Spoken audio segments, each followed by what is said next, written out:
திருவண்ணாமலை மாவட்டம் கீழ்பெண்ணாத்தூரில் டாஸ்மாக் கடையில் இருந்து மதுபானங்களை வாங்கி அதிக லாபத்திற்கு தனிநபர் கள்ளச்சந்தையில் விற்பனை செய்யும் காட்சிகள் வெளியாகி அதிர்ச்சியை ஏற்படுத்தியுள்ளது. நம்மியந்தல் கிராமத்தைச் சேர்ந்த சதீஷ் என்ற நபர் டாஸ்மாக் கடையில் இருந்து மது பாட்டில்களை வாங்கி கீழ்பெண்ணாத்தூர் பகுதியில் உள்ள ஆஞ்சநேயர் கோயில் குளக்கரையில் அதிக விலைக்கு விற்பனை செய்து வருவதாக அப்பகுதி மக்கள் குற்றம் சாட்டியுள்ளனர். இந்த நிலையில் கள்ளச்சந்தையில் தனிநபர் மதுபானம் விற்பனை செய்யும் காட்சிகள் வெளியாகி அதிர்ச்சியை ஏற்படுத்தி உள்ளது. மேலும் இவர் கள்ளச்சந்தையில் மது பாட்டில்களை விற்பனை செய்வது ஏவல் துறைக்கு தெரிந்தும் நடவடிக்கை எடுக்காமல் அலட்சிய போக்குடன் செயல்படுவதாகவும் இதனால் அப்பகுதியில் குற்ற சம்பவங்கள் அதிகரித்துள்ளதாகவும் பொதுமக்கள் வேதனை தெரிவித்துள்ளனர்.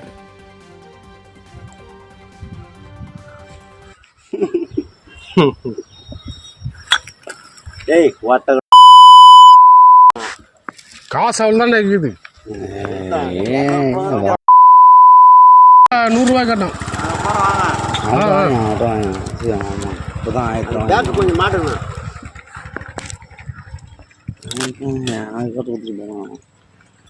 இது வேலை பார்ப்போம். ரொம்ப சம்பாதிச்சிடும். அப்போ லாலா கோழி அவன் தலை கிடக்குது. டெய்லி 10,000 தர்றான். 55 ரூபா கணக்கு பண்ணுங்க. டெய்லி 1000 சம்பாதிச்சிடும். நைட்டும் காலையும் 10 என்ன பண்ண. மயிலாடுதுறை மாவட்டம் சித்தர்காடு பகுதியில் ஊராட்சி அலுவலகத்திற்கு சொந்தமான அறிஞர் அண்ணா திருமண மண்டபத்தை மீண்டும் பொதுமக்கள் பயன்பாட்டிற்கு கொண்டு வர கோரி பொதுமக்கள் கண்டன ஆர்ப்பாட்டத்தில் ஈடுபட்டனர். மயிலாடுதுறை மாவட்டமாக அறிவிக்கப்பட்ட போது வணிக வரித்துறை அலுவலகம் தற்காலிகமாக அண்ணா மண்டபத்திற்கு மாற்றப்பட்டது. விடிய அரசு ஆட்சி பொறுப்பேற்று 3 ஆண்டுகள் ஆகியும் இந்த மாவட்டத்திற்கு அரசு அலுவலகங்களுக்கு புதிய கட்டிடங்களை கட்டவில்லை. இதனால் ஏழை எளிய மக்கள் தங்கள் இல்ல நிகழ்ச்சிகளை நடத்த தனியார் மண்டபங்களை நாடி செல்ல வேண்டிய நிலை உள்ளது. எனவே அண்ணா மண்டபத்தை விரைந்து மக்கள் பயன்பாட்டிற்கு கொண்டு வர வேண்டும் என பொதுமக்கள் வணிக வரித்துறை அலுவலகம் முன்பு ஆர்ப்பாட்டத்தில் ஈடுபட்டனர். தமிழக அரசு மருத்துவமனைகளில் நீரிழிவு சிகிச்சைக்காக வரும் நோயாளிகளுக்கு டயாலிசிஸ் செய்வதற்கு போதிய பணியாளர்களை நியமிப்பதில் விடிய அரசு அலட்சியம் காட்டி வருவதாக குற்றச்சாட்டு எழுந்துள்ளது. தமிழக அரசு மருத்துவமனைகளில் 2000க்கும் அதிகமான டயாலிசிஸ் எந்திரங்கள் பயன்பாட்டில் உள்ளன. இந்திய சிறுநீரகவியல் சங்கத்தின் பரிந்துரையின்படி 3 நீரிழிவு நோயாளிகளுக்கு 1 டெக்னீசியன் பணியாளர் நியமனம் செய்யப்பட்டிருக்க வேண்டும். ஆனால் தமிழகத்தில் மிக குறைந்த எண்ணிக்கையிலேயே டெக்னீசியன் பணியாளர்கள் பணியாற்றி வருகின்றனர். அவர்களும் அவ்வப்போது இடைநீக்கம் செய்யப்பட்டு வருவதால் எந்திரங்கள் இருந்தும் நோயாளிகள் சிகிச்சை பெற முடியாமல் தவிக்கும் அவல நிலை உருவாகியுள்ளது. எனவே நீரிழிவு நோயாளிகளின் எண்ணிக்கைக்கு ஏற்ப டெக்னீஷியன்களை பணியமர்த்த வேண்டும் என்று விடிய அரசை செவிலியர்கள் மற்றும் நோயாளிகள் வலியுறுத்தியுள்ளனர். கிருஷ்ணகிரி மாவட்டம் ஊத்தங்கரை அருகே சொத்து பிரச்சனையில் தந்தை மற்றும் தங்கையை அண்ணனே கொடூரமாக வெட்டி கொலை செய்த சம்பவம் பெரும் அதிர்ச்சியை ஏற்படுத்தியுள்ளது.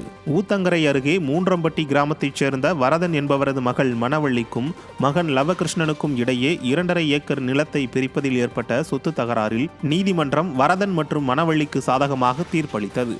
இந்த நிலையில் அந்த நிலத்திற்கு அனுபவச் சான்று பெறுவதற்காக கிராம நிர்வாக அலுவலகம் வந்த வரதன் மற்றும் அவரது மகள் மணவள்ளியை அவரது மகன் லவகிருஷ்ணன் சரமாரியாக வெட்டி கொலை செய்துவிட்டு நான் தான் என் அப்பாவையும் தங்கையையும் கொலை செய்தேன் என சம்பவ இடத்திலேயே போலீசில் சரணடைந்தார்.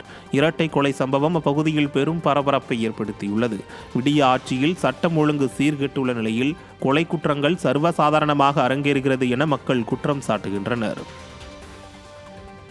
விருதுநகர் அருகே சாலை விபத்தில் சிக்கிய கல்லூரி மாணவர்களை மீட்டு தனது காரில் மருத்துவமனைக்கு அனுப்பி வைத்த முன்னாள் அமைச்சர் KT ராஜேந்திர பாலாஜியை பொதுமக்கள் வெகுவாக பாராட்டி வருகின்றனர்.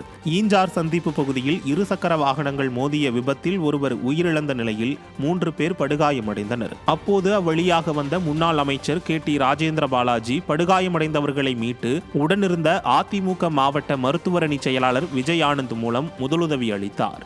தொடர்ந்து காயமடைந்த மூவரையும் தனது காரிலும் உடன் வந்தவர்கள் காரிலும் ஏற்றி சிவகாசி அரசு மருத்துவமனைக்கு அனுப்பி வைத்தார்.